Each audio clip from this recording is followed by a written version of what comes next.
Thank you, Chairperson Erin Payman. It is so good to see you, and good morning to everyone.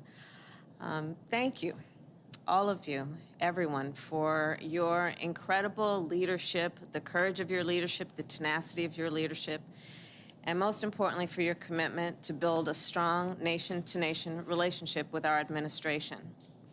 President Joe Biden and I believe that the bond between our nations is sacred, and we take seriously our responsibility to one another. It is an honor, of course, to be with you this week as we celebrate Indigenous Peoples Day, as we speak truth about our nation's history. Since 1934, every October, the United States has recognized the voyage of the European explorers who first landed on the shores of the Americas. But that is not the whole story. That has never been the whole story. Those explorers ushered in a wave of devastation for tribal nations, perpetrating violence, stealing land, and spreading disease. We must not shy away from this shameful past, and we must shed light on it and do everything we can to address the impact of the past on Native communities today. Today, we know that Native women and girls are missing and murdered at alarming rates. This is an epidemic, and it must end. Today, we also know that Native American voters are being systematically denied access to the ballot box, which is why we must pass the Freedom to Vote Act and the John Lewis Voting Rights Advancement Act. We also know that Native Americans serve at the highest levels of our nation's government, that Native Americans serve in our nation's military at the highest rates of any group, that Native Americans do the work that we know is essential to make our nation work. And still, Native Americans are more likely to live in poverty, to be unemployed, and often struggle to get quality health care and to find affordable housing. This persistent inequity, this persistent injustice is not right, and the pandemic has only made it worse.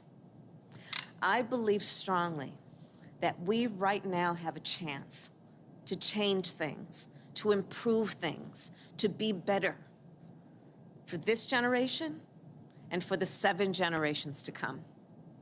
Because I believe that we are at the beginning of a new era and a moment of incredible transformation.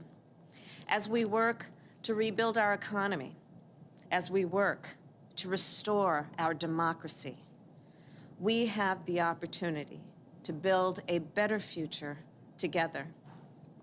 At this very minute, our administration is working with Democrats and Republicans and independents in Congress to pass the Infrastructure Investment and Jobs Act, and we are confident that we will get it done. This bill represents the largest infrastructure investment our nation has made since before World War II and presents right now an important opportunity to strengthen Indian country. It would set aside funding for tribal bridge projects and the Tribal Transportation Program. It would provide Native communities with funding to build out brand new water infrastructure and connect Native communities with high-speed internet, all while creating good union jobs, millions of good union jobs. And as Native communities have led for generations upon generation on protecting our environment, I should also mention that this bill would also put millions of dollars toward making sure our communities are resilient in the face of climate change. At the same time, our administration is working to pass a budget that reflects the values of our nation, that invests in those communities that have long gone overlooked. Our Build Back agenda, Build Back Better, will have a significant impact on Indian country. As Native American families struggle to find affordable care in their area, our agenda would lower child care and elder care costs. Our agenda would lower health care costs and housing costs, and it would cut taxes for families with children by extending the child tax credit for years to come. Together, our American Rescue Plan and our Build Back Better agenda will have provided more than $31 billion for Native communities. Our Infrastructure and Jobs Act and our Build Back Better agenda represent the largest investment in Indian country in our history. More than a point of pride, this is a sign of our administration's respect for our nation-to-nation relationship. And to that point, I'm very proud to announce right here today that our administration is reopening our Memorandum of Agreement on the 477 program. And I don't need to tell you, this program gives tribes the power to make decisions about how best to integrate and deliver federal services within your nations. I know that this is an action that many of you have asked for, and I am optimistic that together we will be able to renegotiate this agreement to support tribal sovereignty. So let me end with a quick story.